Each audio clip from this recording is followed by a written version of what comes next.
Yes, Kenya. Tamu sana, yes.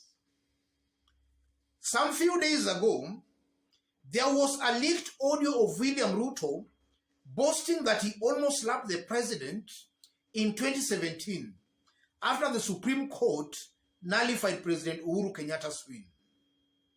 And William Ruto later came out and confirmed in Meru that indeed he almost slapped the president.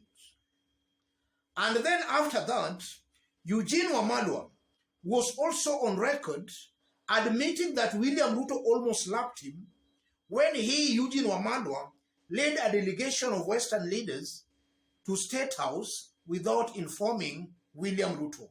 William Ruto was very angry with him and he almost slapped Eugene Wamalwa because of that.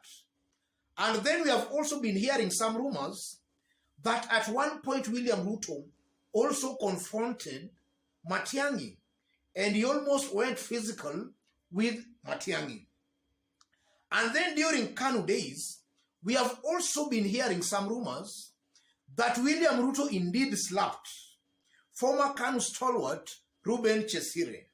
And then also Isaac Ruto, we have also been hearing that William Ruto almost went physical with him in the corridors of State House during the KANU days. So William Ruto clearly has a history of maybe getting annoyed to a point that he almost goes physical with people, rather with leaders. So today, William Ruto is in Western for his campaigns. And there are some remarks William Ruto made today in Western, remarks that have really been causing a lot of political heat and debate. So in this video, I want us to listen to William Ruto, after which, as usual, those remarks by Ruto are going to form the basis of our analysis and discussion right now. Listen to this. Nilisikia jamaa mwingine ambaye jamaa mwingine nilimpatia kazi ya waziri. Anatoka huku kwenu. Ati anasema ati mimi sijui nilikuwa nataka kumchapa kofi. Mimi nataka nimwambie hao jamaa. Unajua huku kwetu akichapi kofi wanawake. Ndio? Haya mumujibu hivyo mwambie hivyo. Tunawaheshimu wanawake. Kana ndio mambo yake yako. Sijui kama tunaelewana. Tuko pamoja. Na umwambie awache mdomo mrefu. Bila mimi angekuwa anatembea barabarani. Mimi ndio nimemtoa kwa mtaro nikampatia kazi ya waziri. Hawaje kuongea maneno mengi hapa. Sijui kama tunaelewana. Serikali mimi ndio niliunda na Uhuru Kenyatta. Huyo jamaa alikuwa anahangaika barabarani. Sasa hii yako na mdomo kutoka hapa mpaka South Africa.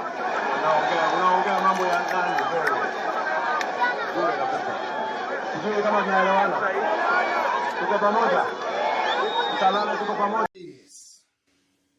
That's William Ruto cleverly referring to Eugene Wamalwa as a woman.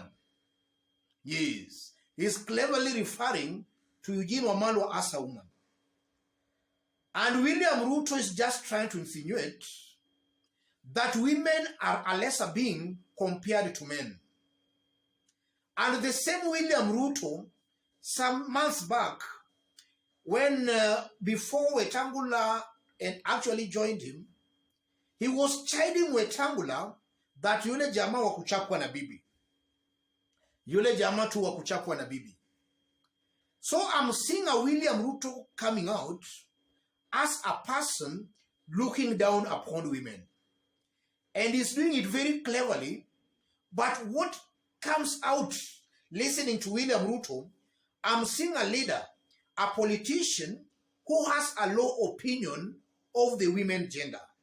That's why he has the guts to refer to Eugene as a woman. Sisi kwetu hatuchapi wanawake. That comes out clearly. And then from those remarks by William Ruto, I'm seeing a leader full of ethnic chauvinistic traits. A leader who is ethnically divisive. He's actually looking down upon other communities. Huko kwetu hatuchapi wanawake. that can actually mean that there are some Kenyan communities who actually beats women. And in this case, now that he's talking in Western, I'm seeing William Ruto just trying to insinuate that in Western, wanawake wanachapwa, sio huko kwao. So this is a leader who is also coming out as ethnically divisive.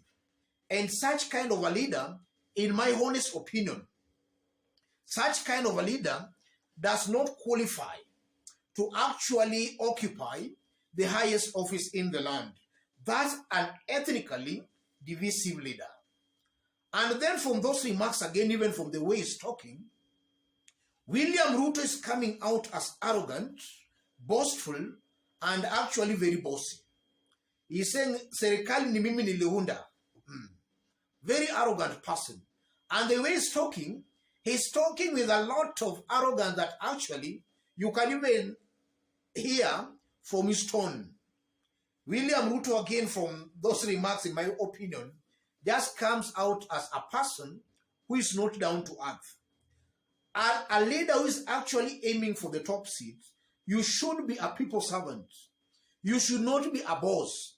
If William Ruto can talk that way, while he's still just a deputy president, I just don't know what kind of a president he will actually make if now he has the instruments of power.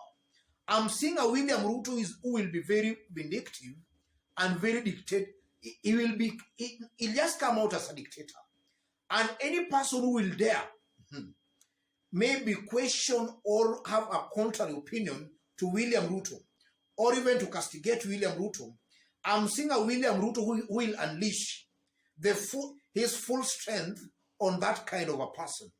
So again, William Ruto comes out to me as a politician, as a leader, who is actually, he comes out as a dictator. Is a person who is coming out that if he can get that power, then will not condone any form of opposition or contradiction. That comes out clearly, ladies and gentlemen. And then before I conclude, I'm also seeing a leader who is a loose talker. Loose talker. You know, in politics, especially 48 laws of power, we are told that talk less than actually necessary. William Ruto in this forum have always been maintaining that William Ruto talks more than is actually necessary. He talks a lot. And by talking a lot, William Ruto actually exposes some bad traits that actually he could have avoided without actually talking or responding to some issues. Eugene Wamalwa actually indicating that Ruto wanted to slap him. I tend to believe William Ruto ought to have assumed that. William Ruto has got his foot soldiers who could have handled that. Now that he's actually looking for the top post, or rather for the top office in the land, William Ruto should learn to talk less than is actually necessary. And by talking more than is necessary, William Ruto is just also being exposed as a loose talker. Somebody who actually talks without looking at the bigger picture. Those remarks, I know, in the coming days or hours, are going to work against William Ruto. Those remarks are going to expose William Ruto as a person looking down upon the women gender. Those remarks are also going mostly to be interpreted to mean William Ruto is also looking down upon the Mulembe community. By insinuating that kwa wapigi wanawake, he is in one way or the other trying to suggest or say that in the Mulembe nation, where Eugene comes, they actually slap women. That's what actually I'm making out of those remarks by William Ruto. Otherwise, ladies and gentlemen, as I conclude, those remarks by William Ruto are very, very unfortunate. And I know those remarks are going to work against William Ruto. Now that is just remaining 3 weeks to the election. For these 3 weeks remaining, William Ruto and his team, and even the Raila's team, Azimio team, they must be very, very careful on the pronouncements actually they make.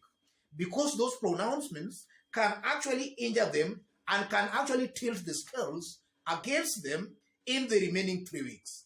And on the side of Raila, Some few days ago, Raila made some remarks that they were planning to boycott the elections and that maybe IEBC was not neutral. As much as I know Raila was setting up William Ruto to declare his confidence in IEBC, those remarks can also be interpreted to mean other things, and they can also in one way or the other work against Raila Odinga. In fact, they can demoralize Raila supporters into thinking that maybe the way Raila's votes all along are always being stolen, they might be stolen this time around. And that can make Raila supporters know to turn out in large numbers to cast their votes. So for the remaining 3 weeks, these two camps have to be very, very careful on their public pronouncements. Let me stop it there for now. God bless you. God bless Kenya. And before I forget, in case you are watching us for the very first time and you are watching us outside Kenya, drop a comment, let us know from which part of the globe you are watching us from. And if possible, subscribe, give this video a like. Thank you. God bless you. God bless Kenya.